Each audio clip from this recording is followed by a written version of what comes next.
La contrahistoria. Un programa presentado y dirigido por Fernando Díaz Villanueva.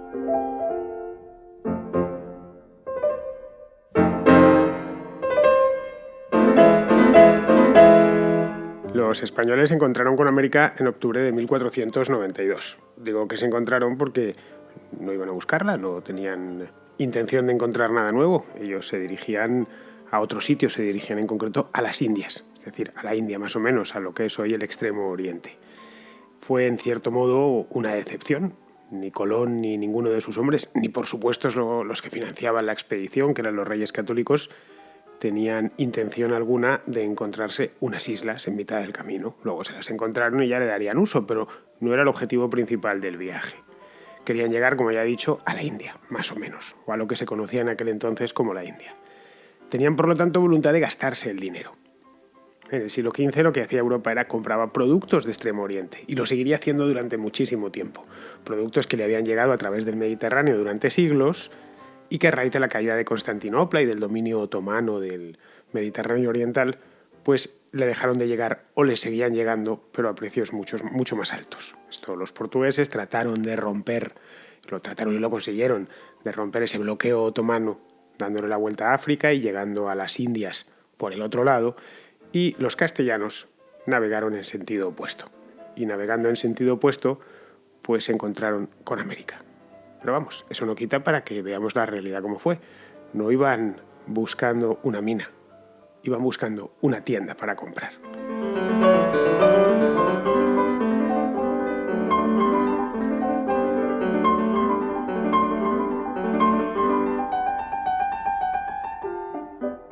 Lo que los españoles del año 1492 encontraron fue una serie de islotes tropicales habitados por gente que estaba en la Edad de Piedra. Eso es lo que había. Las tribus amerindias que se encontró Colón y que se encontrarían en las sucesivas expediciones al Caribe eran eso, esencialmente tribus prehistóricas, más o menos avanzadas, pero en esencia tribus prehistóricas. La Odisea americana, por lo tanto, empezó de improviso. Nadie, no ya es que lo planificase, es que ni siquiera salieron a descubrir, y no con muy buen pie. Buscando una cosa, encontraron otra.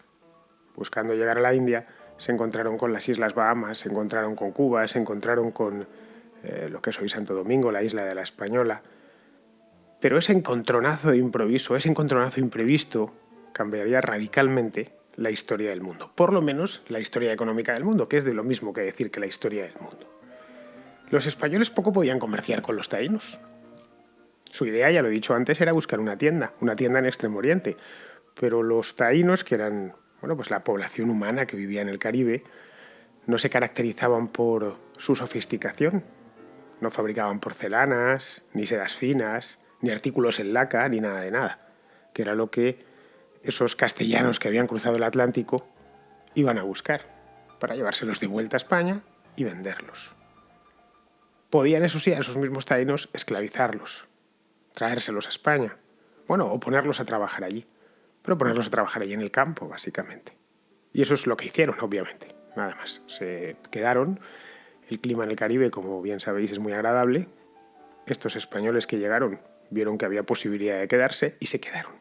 Volvieron y a su regreso a América empezaron a colonizarla. Lentamente al principio, porque no habían encontrado nada que mereciese demasiado la pena. Más allá de una serie de poblaciones prehistóricas con las que ni siquiera se podía comerciar en condiciones. Las islas ricas en todo, menos en civilización. Y lo que, repito de nuevo, iban buscando los españoles era una civilización superior a la suya, que era la civilización china. Por lo que navegar durante 5 o 6 mil kilómetros para poner a trabajar a un taíno, pues tampoco era un premio demasiado prometedor. Esa es la realidad. Si nos ponemos en la mente del propio Colón o de aquellos marineros, decían, no está mal, pero a fin de cuentas al otro lado de una travesía tan larga, que llevaba semanas, riesgos sin cuento, por no hablar de las supersticiones de la época, pues no merecía demasiado la pena. Siempre sería mejor que morirse de hambre en Castilla, pero no era mucho el premio que ofrecían las Indias al principio. Lo que los españoles querían era encontrar oro. Y no porque fuesen españoles, sino porque era lo que querían hacer, lo que querían encontrar todos los europeos. Oro y plata, quiero decir, es decir, metales preciosos que en Europa eran extremadamente escasos, pero fundamentales para el comercio. La Europa del siglo XV ya estaba totalmente monetizada. Europa había estado monetizada desde la antigüedad. En el Imperio Romano la moneda tuvo mucha importancia. Se desmonetizó parcialmente durante la Alta Edad Media precisamente por la escasez de metal. Era muy difícil encontrar plata, era dificilísimo encontrar oro. El poco que llegaba a través de África con las caravanas. El hecho de que estuviese el Islam entre medias implicaba un intermediario más. Durante los primeros años de la conquista de América, de hecho, ni siquiera buscaron minas. Simplemente buscaban oro. La imagen esa del español codicioso buscando oro entre los indios. Pues bien, al principio fue así. Se limitaban a robarlo. Encontraban una tribu donde fuesen, cualquiera de esas islas del Caribe, y la saqueaban. Pero claro, el saqueo tiene algunos problemas severos. El principal de ellos es que cuando se acaban las víctimas susceptibles de ser saqueadas, se acaba el saqueo. No hay más. No es una actividad insostenible en el tiempo. En el largo plazo, por supuesto. No puede estar robando hasta que se acaba lo que puede ser robado. Podría haber sido que no encontrasen metales, como sucedió en el Caribe, pero al final los encontraron. Y los encontraron por su insistencia, porque efectivamente en las islas del Caribe no había ni oro y plata en cantidades considerables, más allá de las rapiñas que habían realizado al principio, algo en los ríos y muy poco más. Es decir, no pagaba la conquista. Pero como eran tan insistentes, batieron el Caribe durante años y luego saltaron sobre el continente. Allí de pronto, y también sin preverlo, por supuesto, tuvieron dos golpes de suerte inesperados. El primero fue 30 años después de llegar a América, menos, 29 años exactamente, cuando un grupo de muy pocos españoles, unos 400, consiguió derrotar al Imperio Azteca. Y el segundo golpe de suerte fue 10 años más tarde, cuando un grupo todavía más pequeño de españoles, 180 más o menos, consiguió rendir al Imperio Inca.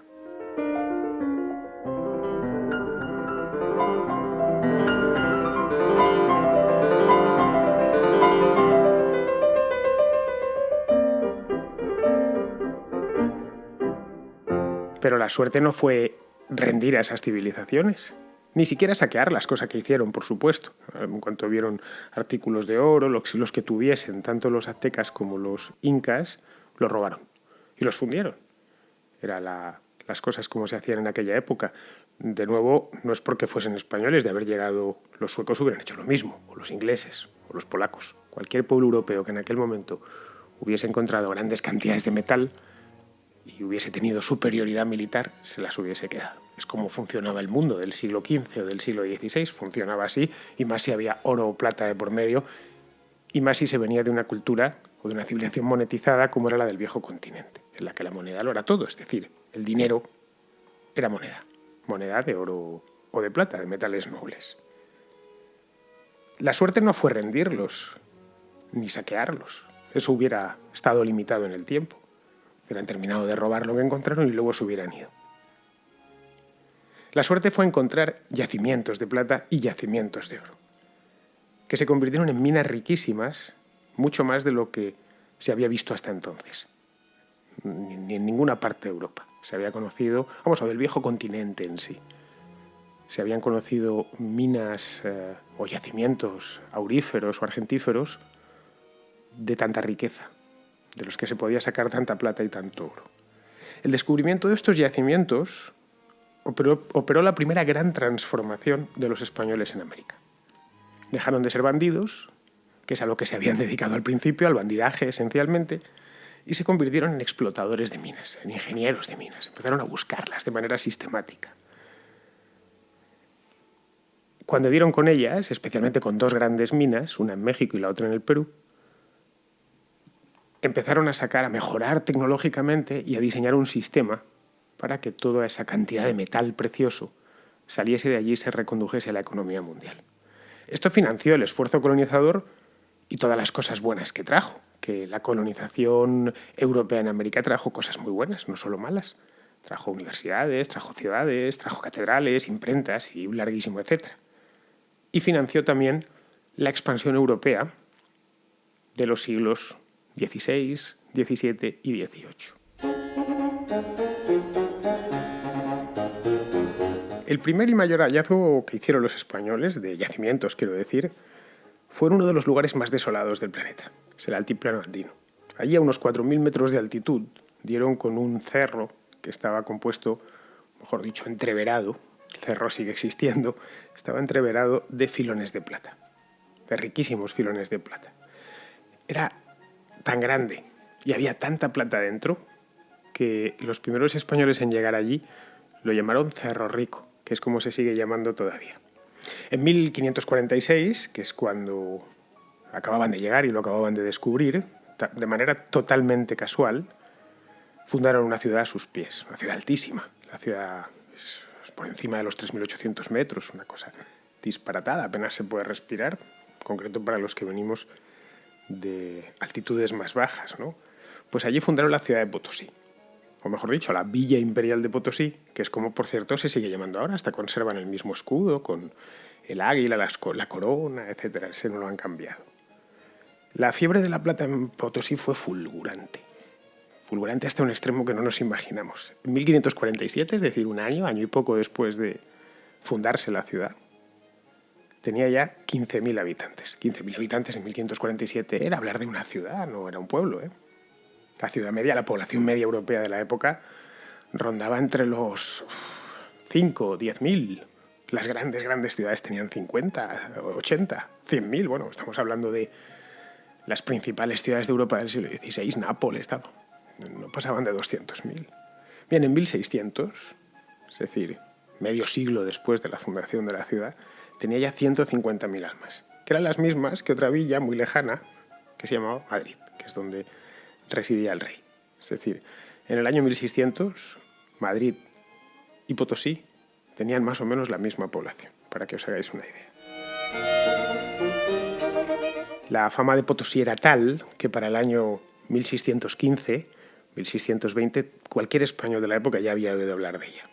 De hecho, el propio Miguel de Cervantes consigna el nombre dentro del Quijote. Hay una de los pasajes del Quijote que dice: si yo te hubiera de pagar, Sancho, conforme lo que merece la grandeza y calidad de este remedio, el tesoro de Venecia, las minas del Potosí, fueran poco para pagarte. Esto está escrito a principios del siglo XVII. Fijaos, había pasado muy poquito tiempo desde la fundación de esta ciudad en los Andes. Y ya el propio Miguel de Cervantes, que no había estado nunca allí, de hecho nunca viajó a América, lo consignaba dentro de una novela. Potosí fue el gran hallazgo de los españoles en América. Al punto que hoy todavía, cuando alguien vale mucho o algo vale mucho, se dice, por lo menos en el español de España, yo se lo vengo oyendo, lo decía mi abuela, lo decía mi madre, lo de vale es un Potosí, o esto vale un Potosí. Todavía hoy, estamos hablando del siglo XXI. Fijaos si esto ha atravesado el tiempo con muchísima fuerza. Pero no el único, ¿eh? Potosí no fue la mayor mina de la corona española, pero no la única.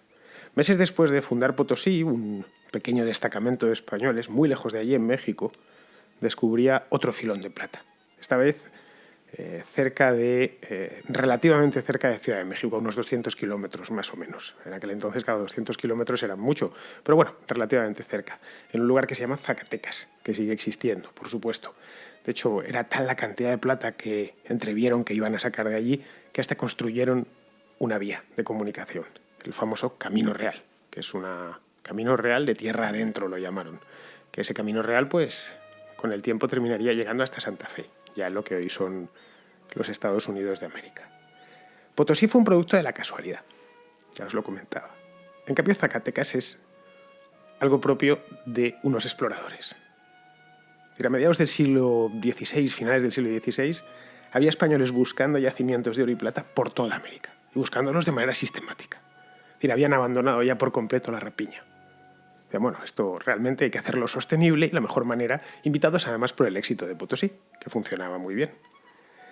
Sobre Zacatecas en México y Potosí en el Perú, se sostuvo la monarquía hispánica durante 2 siglos y pico. Siglo XVI, siglo XVII completo y gran parte del XVIII. Eran los pilares fundamentales, sus sustentos, literalmente. Estas 2 megaminas llegaron además en el momento idóneo, justo cuando un metalúrgico italiano muy famoso en aquella época, que se llamaba Banuccio Biringuccio, descubrió el llamado método del mercurio para separar la plata del mineral. La plata, como supongo que ya sabréis, uno no la coge de la mina, la agarra y la saca. La plata está como el tocino dentro del jamón, sí, entreverado, literalmente. Entonces hay que sacarla, hay que separarlo, porque viene mezclada de mineral. Y era un problema, hasta que aparecen estos nuevos métodos. Este método de Biringuccio hizo que se ganase muchísima eficiencia en la extracción de plata. Pero aún así se mejoró, y se mejoró curiosamente en España, que era lógico porque tenía las mayores minas de plata del mundo. Lo mejoró un metalúrgico sevillano llamado Bartolomé de Medina. Medina, que lo había estudiado todo en España, había hecho sus pinitos metalúrgicos aquí, su teoría la desarrolló aquí, solicitó un permiso al rey, a Carlos I en aquel entonces, e implantó su método en el propio México, en Nueva España. Y lo dio en llamar beneficio del patio, que es un nombre precioso que a mí me encanta, simplemente porque el proceso de amalgama, de ensalmorado, de trituración, de lavado, etcétera, etcétera, se efectuaba en grandes patios. Y el beneficio del patio fue el método de separación de la plata y el mineral durante siglos. Bartolomé de Medina, de hecho, es uno de esos españoles anónimos a los que la monarquía, la corona en sí, les debe más que a muchísimos capitanes. Posibilitó producir muchísima más plata en menos tiempo y en minas marginales, lugares donde la plata era escasa con respecto al mineral, gracias a que se podía separar más fácilmente. Pues con este beneficio del aprovechamiento del patio, con este método de mercurio y salmuera, pues se podían explotar, pasaban a ser reservas recuperables, que se dice el lenguaje minero. Tenía además la ventaja, este método, ya inventado en origen por Biringuccio, que incorporaba mercurio. Y España tenía minas de mercurio en Almadén, en lo que hoy es la provincia de Ciudad Real, la Sierra Morena. Y esto eran minas desde la antigüedad. De hecho, la mina de Almadén ha cerrado hace relativamente poco. No sé si fue en el año 2005, por ahí, no me acuerdo exactamente, pero hace muy poco, unos 10 años. Llevaba la mina en operación como 2000 años, era la mina más antigua del mundo. También podía importarlo de China, podía importarlo de Italia, de lugares donde había mercurio, y además el mercurio no era extremadamente caro. Al final hizo falta importar, obviamente, porque la producción de Zacatecas y Potosí era tan alta que Almadén no daba abasto. Para mediados del siglo XVI, España ya producía más oro y plata que ningún otro reino del mundo, pero con diferencia sobre el segundo, y sobre las minas que habían descubierto en Alemania, de Johannimsthal y todas estas, donde habían nacido los táleros, por ejemplo, que habían sido descubiertas poco antes, en el siglo XV. La cuestión primera ya estaba resuelta. Hemos encontrado oro y hemos encontrado plata. Ya tenemos el tesoro. Claro, el tesoro no te sirve de nada en el altiplano boliviano. No te sirve de nada en mitad del virreinato de Nueva España. Ese tesoro había que sacarlo de allí y ponerlo a circular por el mundo. El dinero metido bajo tierra no sirve de nada. El dinero vale en tanto en cuanto lo puedes convertir en otra cosa. Y para convertirlo en otra cosa tienes que moverlo. La corona primero colocó cecas en América, la primera de ellas la hizo en Ciudad de México, todavía en el siglo XVI, para amonedar esa cantidad ingente de plata que salía de las minas. Y luego, para hacer llegar esa cantidad de plata ingente hasta Sevilla, pues, hacían falta barcos, hacía falta cierto movimiento comercial, que ya existía desde los primeros tiempos. A fin de cuentas, junto con los conquistadores de nuevas tierras, los españoles habían establecido un comercio continuo. En el momento en que ya había 5 españoles viviendo en una isla, esos españoles demandaban una serie de productos que tenían que ser servidos desde la metrópoli. Vamos, empezando por el aceite de oliva y terminando por los tejidos. Lo que la corona renunció desde el principio, desde la primera década del siglo XVI, es establecer un monopolio comercial con las Indias, cosa que luego harían ingleses, lo harían los holandeses, las famosas, como un siglo más tarde, las famosas compañías monopolísticas. Dejó libertad de comercio. Con el Nuevo Mundo había libertad de comercio. Eso sí, había bastantes restricciones. La primera es que a América solo podían viajar los castellanos, los leoneses y los navarros, nadie más, ni siquiera todos los españoles. Los valencianos, los aragoneses, los catalanes no podían, y no pudieron durante mucho tiempo. Posteriormente ya luego lo suavizaron y entonces podría ir cualquiera, no mucho después, ya en el siglo, a principios del XVII creo que fue esto, que se suavizó esta norma para que pudiese ir cualquiera, pudiese viajar cualquiera, pero tenía que demostrar que había residido como mínimo 10 años en Castilla. Bueno, y además tenía que ser católico. A América no podían, o a los dominios de la corona en América, a las Indias, no podían viajar los protestantes, ni tampoco los musulmanes, solo podían viajar los católicos. Solo estos podían obtener, es decir, los que eran castellanos, leoneses o navarros de nacimiento, o los naturalizados, que habían vivido en cualquier ciudad de Castilla y podían demostrarlo, y que fuesen católicos, obtenían lo que se llamaba licencia de paso. Porque viajar a las Indias se llamaba pasar a las Indias, era el verbo utilizado en la época. Esa fue la primera restricción. La segunda fue concentrar el comercio en una sola ciudad, en un solo punto, que así era más fácil de controlar. Y la ciudad que se llevó el premio fue Sevilla, muy pronto también. En el año 1503, la corona ordenó que todas las mercaderías llegadas del Nuevo Mundo pasasen por Sevilla. Sevilla estaba bien situada, en el sur, lista para salir. Los barcos salen del Guadalquivir y ya se dirigen hacia las Indias, tomando los alisios, bajan a Canarias y luego continúan hacia América. Estaba en el interior, no estaba en la costa, luego era más fácil de defender. Sevilla no tiene costa, no está en la costa, para que no lo sepáis, está en la ribera del río Guadalquivir, 100 kilómetros adentro. En aquel entonces el Guadalquivir era como el de hoy, pero los barcos eran más pequeños, luego subían sin problemas. Hoy también el Guadalquivir sigue siendo navegable, pero tiene más limitaciones porque los barcos son muy grandes. Por último, los viajes tenían que hacerse en grupo.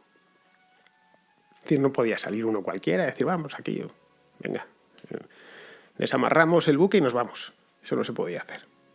Bajamos el río. Bueno, lo de Sevilla, el monopolio de Sevilla fue solo hasta el año 1717, luego pasó a ser Cádiz. La casa de contratación se movió ya en el siglo XVIII a Cádiz, pero bueno, da igual, lo mismo da que me da lo mismo. Son dos ciudades que están muy cercanas y además no alteraban lo fundamental, que era el monopolio dentro de una sola ciudad. Pues estos grupos que tenían que formarse por ley, estos se daban órdenes, no penséis que era una cosa que decidieron, se formaron porque, viajar a América entrañaba ciertos peligros. A este sistema de flotas, que se organizó a instancias de la corona, se le llamó la Carrera de Indias. Durante los primeros años no existió. Durante los primeros años cualquier castellano, quiero decir, católico, ya sabéis, que cumpliese con los requisitos para obtener una licencia de paso, podía despachar mercancías desde Sevilla en lo que se llamaban los navíos sueltos. Un comerciante cualquiera podía cargar su barco en el puerto de Sevilla de mercaderías que iba a vender en La Española, por ejemplo, y despachar el barco solo. Despachar un barco suelto. Pero con el tiempo eso se vio que era bastante inseguro. A partir de la segunda mitad del siglo XVI, el Atlántico se llenó de piratas. Piratas corsarios, holandeses, ingleses, franceses, que asaltaban los barcos. Más de vuelta que de ida, porque de vuelta traían plata, pero los asaltaban. Entonces las naves, primero de manera espontánea, se fueron agrupando. Bueno, en lugar de salir 5 o 6 navíos sueltos en un mes, pues se esperaban a un día y salían los 5 juntos.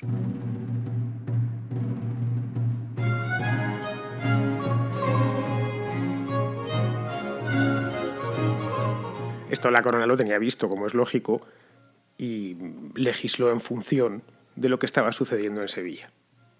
Además era conocedora de que la Carrera de Indias era el cordón umbilical para que el tesoro saliese de aquellas minas y llegase hasta Europa, donde ese dinero iba a ser gastado prácticamente en el acto. Algunas veces ni llegó a tocar los muelles de Sevilla.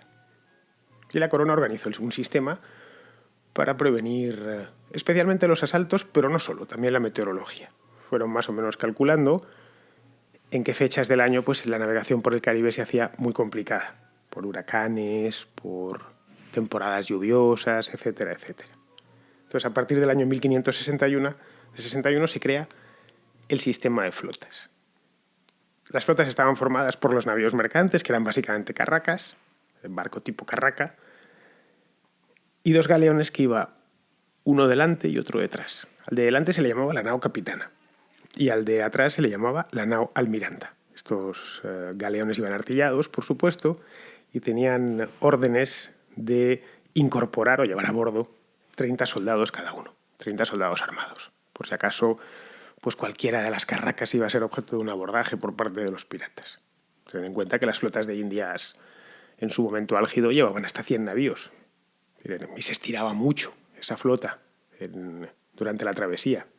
Por lo tanto, uno controlaba delante y otro controlaba detrás. Los navíos sueltos además quedaron prohibidos, terminantemente prohibidos, lo que constituía una restricción más.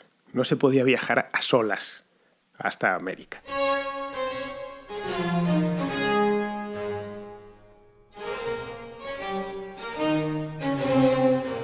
Había 2 flotas al año, al principio. Esto luego sufrió una ligera modificación. Una salía en enero y otra salía en agosto. Y al llegar a América se separaban, el alisio los dejaba en América, se separaban, una se iba a Nueva España, al puerto de Veracruz, y la otra se iba a tierra firme, al puerto de Portobelo de Cartagena. Pero este sistema no funcionaba bien porque empalmaba los retrasos. Cuando una flota se retrasaba, pues se retrasaba la otra, etcétera, sobre todo a la vuelta. Entonces los cambiaron. No muchos años después crearon 2 flotas que salían ya separadas de España. La flota de Nueva España salía en torno a marzo-abril y la flota de los galeones en septiembre. Es decir, si lo calculamos, más o menos justo antes y después de que en el Caribe se produzca la estación lluviosa y la estación de huracanes, que es en septiembre. Ya lo tenían más o menos calculada. El tiempo atmosférico del Caribe, de por dónde iban a pasar sus flotas, lo tenían calculado. Las naves invernaban en Veracruz y en Cartagena, que estaban bien defendidos ambos puertos, al abrigo de sus baluartes, se quedaban allí durante unos meses, y más o menos en febrero se dirigían las 2 flotas hasta La Habana y regresaban juntas. La vuelta era bastante más importante que la ida porque, a fin de cuentas, de ida lo que se llevaba eran productos europeos, esencialmente manufacturas europeas, pero a la vuelta se traía plata.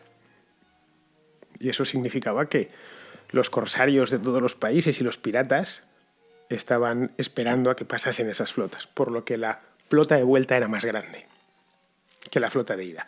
Debía ser un espectáculo auténtico, ver bajar esas flotas por el Guadalquivir o verlas salir de La Habana.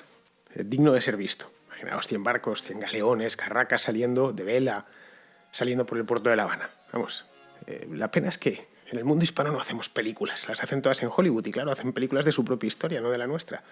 Pero ojalá se hiciesen películas ambientadas en esta época y ahora con la cantidad de avances que ha habido en gráficos generados por ordenador y demás. Sería precioso verlo. Una buena historia, bonita, ambientada en, yo qué sé, en la Cuba del siglo XVII o en la Cuba del siglo XVIII o en la Cartagena de Indias de su época dorada, ¿no? De la época del tesoro de Indias. Bien. Desde México y Panamá salían otras 2 flotas subsidiarias, porque los dominios de la corona iban más allá. Claro, a Sudamérica no se podía llegar. Estas flotas no llegaban hasta Potosí, no llegaban hasta el Perú. Había una que recorría el Pacífico porque las Filipinas habían sido conquistadas por los españoles, salía de lo que es hoy Acapulco hasta Manila, con la misma organización que las del Atlántico.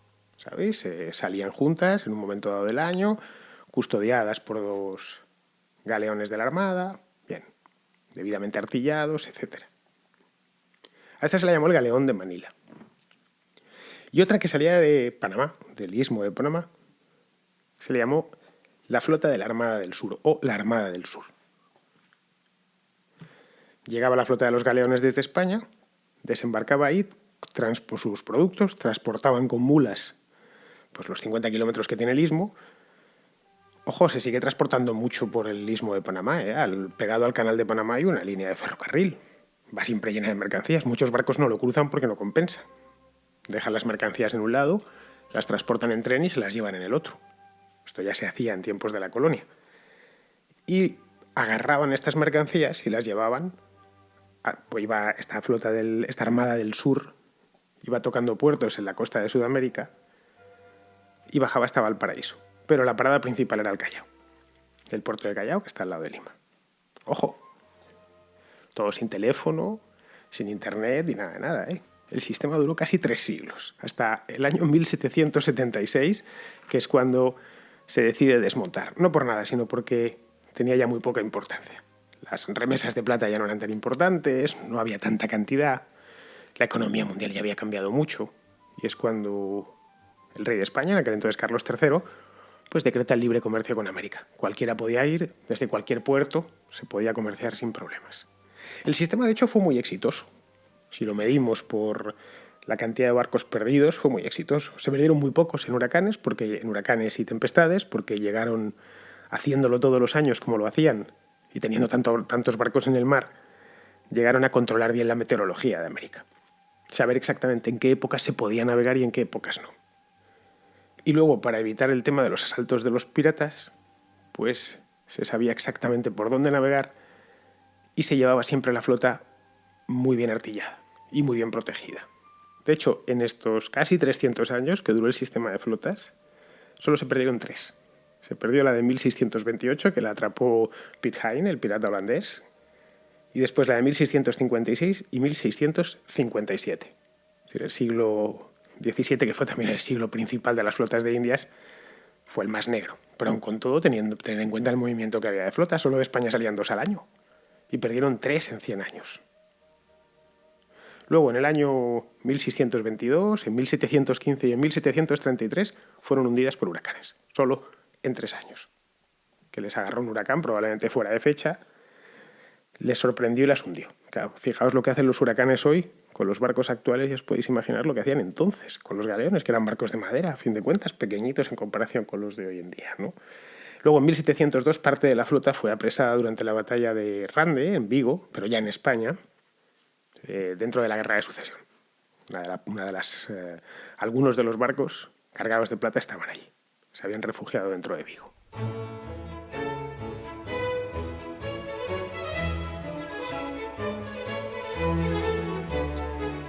Una de las preguntas que muchos se hacen es ¿qué cargaban estas flotas? Decimos, es la flota de la plata. ¿Ya pero iban de vacío? ¿Traían solo plata? Realmente la plata ocupa poco. En general los metales preciosos ocupan poco. ¿Merecía la pena tantos barcos? 100 barcos para traer plata. Entonces en ese caso traerían mucha plata. Y sobre todo, ¿qué llevaban para allá? ¿Qué viajaba de España a América? Bueno, esto está todo escrito, ¿eh? En el archivo de India se conservan las cargas de los buques. En muchísimos casos. Se puede saber que llevaban tejidos de todo tipo, paños de Flandes, cucharas, tenedores, todo. Bueno, productos industriales, manufacturas en esencia, alfombras, linternas. La carga de regreso, en cambio, era muy diferente. Ahí no se traía nada industrial y lo que se traían era esencialmente productos químicos, o lo que hoy denominaríamos productos químicos, que eran en aquel entonces productos naturales, pero con una utilidad química. Colorantes como el añil o la cochinilla.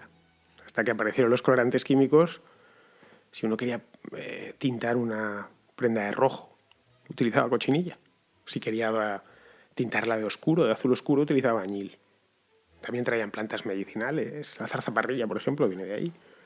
O la Oaxaca. La Oaxaca decían que tenía propiedades contra la sífilis, que era una de las maldiciones, sobre todo los soldados. Entonces, cantidades de Oaxaca ingentes. No sé hasta qué punto la Oaxaca tenía esas propiedades eran reales o imaginarias. El hecho es que se importaba mucho desde México. Luego, además, pues había el clásico tráfico de algodón, no tanto como sería luego en el siglo XIX, pero algo, cuero, azúcar, tabaco, etc. Las clásicas materias primas típicamente americanas. Pero lo que traía de vuelta sobre todo eran metales. Oro y plata, especialmente plata. En 1586, he ido a mirar por años, en 1586 el 99% era metal, era oro y plata. 99% del valor, no del tamaño. En 1620 era el 92%. En 1649 fue del 94%. Del valor de la flota que había llegado a España era oro y plata. Pero claro, lo bueno que tiene el oro y la plata es que se guarda mucho valor en muy poco espacio. Hoy, por ejemplo, la onza Troy de oro está a unos 1.200 euros a día de hoy. Una onza Troy son 31 gramos, más o menos 31 gramos. Luego, un kilo necesitaríamos 32 onzas Troy. Bien, me salen 38, 39.000 euros en un solo kilo. Ojo, un lingote de un kilo es muy pequeñín, Un lingote de un kilo es 10 por 5, más o menos, y 10 de profundidad. Es decir, más o menos el tamaño de un iPhone 5. Un poquitín más grueso, pero en esencia el tamaño de un iPhone 5. Eso es un lingote de oro o un lingote de plata. Un lingote de oro, y repito, estamos hablando de un valor de mercado hoy de casi 40.000 euros. Fijaos la cantidad de valor que podéis guardar en tan poco espacio. Calculad, de hecho, cuántos lingotes de kilo caben en un cofre. Un cofre de 1 metro de ancho, por 50 de alto. Es decir, muchísimo más dinero del que uno puede gastar en toda su vida. Desde luego, para vivir varias vidas te daría un cofre lleno de lingotes de oro. La pregunta del millón, dicho sea sin segundas, en esto del tesoro de Indias, el tesoro americano, es cuánta plata y cuánto oro llegó a España. Ya sabéis que esto es algo que se ha discutido durante muchísimo tiempo. Y además se ha discutido innecesariamente, porque es que se calculó hace décadas. Se calculó hace décadas porque la plata y el oro que entraban por Sevilla se apuntaba, se registraba. Por lo menos durante el primer siglo y medio. Y se sabe exactamente cuánta plata y cuánto oro. Por una razón simple, y es porque la corona quería su parte. Se quedaba con un quinto. Y eso era el quinto real. Entonces querían saber exactamente qué cantidad de metal entraba en España para repartir lo que le tocaba al rey. Nada más. En concreto, el que tiene el mejor estudio sobre el tesoro de Indias es Hamilton, un historiador norteamericano. Es un libro, por cierto, lo tenéis disponible en cualquier librería, que se llama El Tesoro Americano. Según los cálculos de Hamilton, entre 1503 y 1660 llegaron 182 toneladas de oro y 16.000 toneladas de plata, más o menos, aproximadamente. Vamos a hacer cálculos. ¿Cuánto sería eso? Claro, si los 16.000 toneladas, eso es muchísimo, es un disparate. Vaciaron América de plata. Bien. En un contenedor estándar de 20 pies, es decir, 6 metros de largo, entran de máximo, lleno hasta arriba, 28 toneladas. Eso es lo que entra en un contenedor.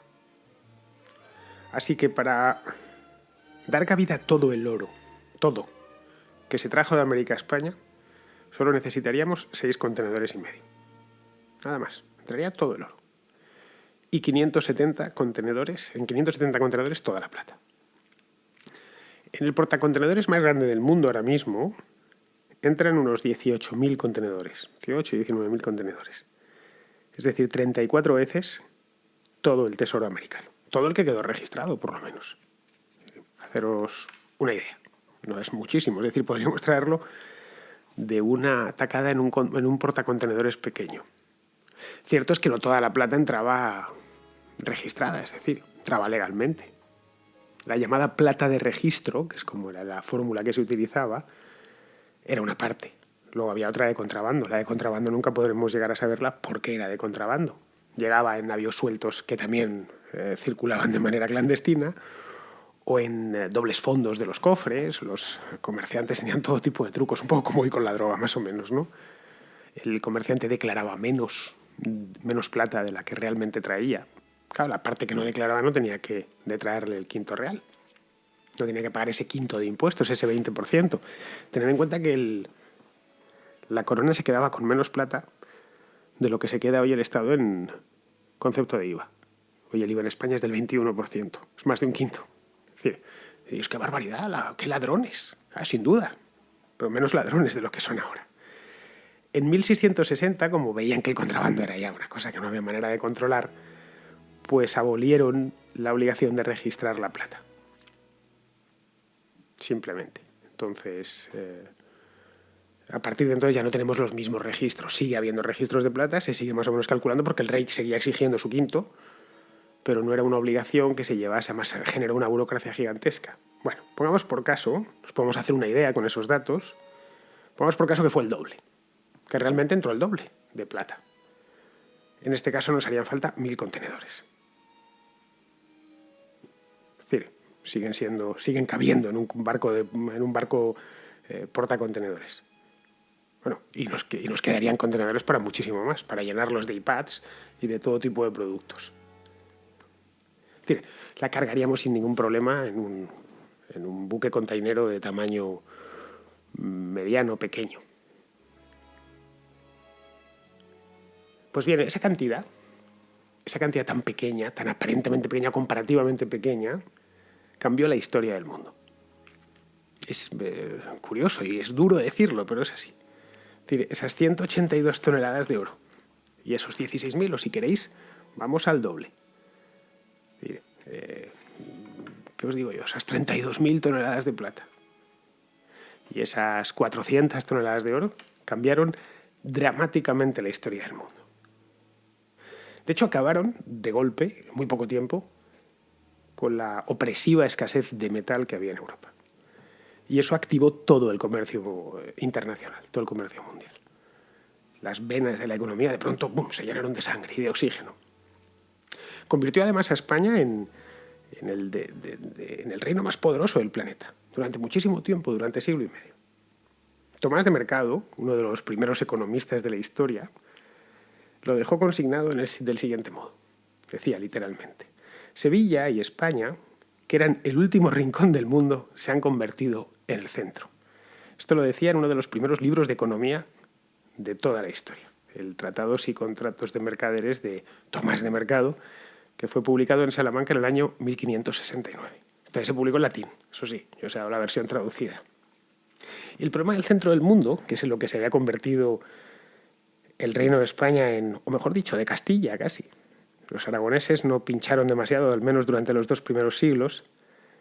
Ese centro del mundo, siempre el centro del mundo, tiene la vocación de dejar de serlo. Es algo que lo hemos visto en todos los imperios que en el mundo han sido. Toda esa plata llegó a España y salió casi a la misma velocidad a la que entró. De 1000 maneras, de 1000 formas. Pero eso me temo, queridos amigos, que es material para otra contrahistoria.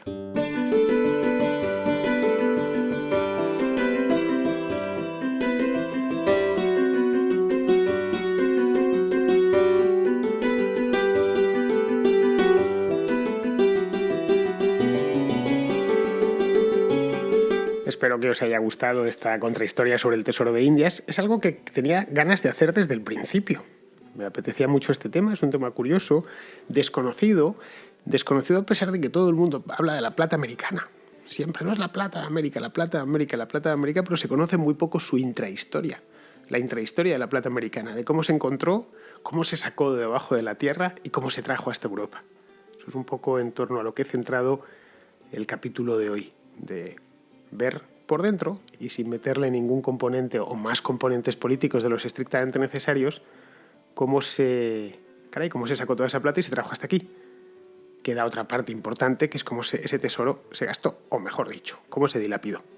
Que en la dilapidación a la vez se construyeron grandes imperios, no lo olvidemos, imperios comerciales gigantescos. Ya en otro capítulo, a ver, no sé si la semana que viene u otra, os hablaré, no lo sé, quizá la semana que viene, ya que tengo abierto el tema y preparado el material sobre cómo la corona española gastó todo este dinero y los costes que le supusieron a España haber encontrado esas minas, que fueron costes reales. Es decir, en cierto modo, Potosí y Zacatecas fueron una maldición.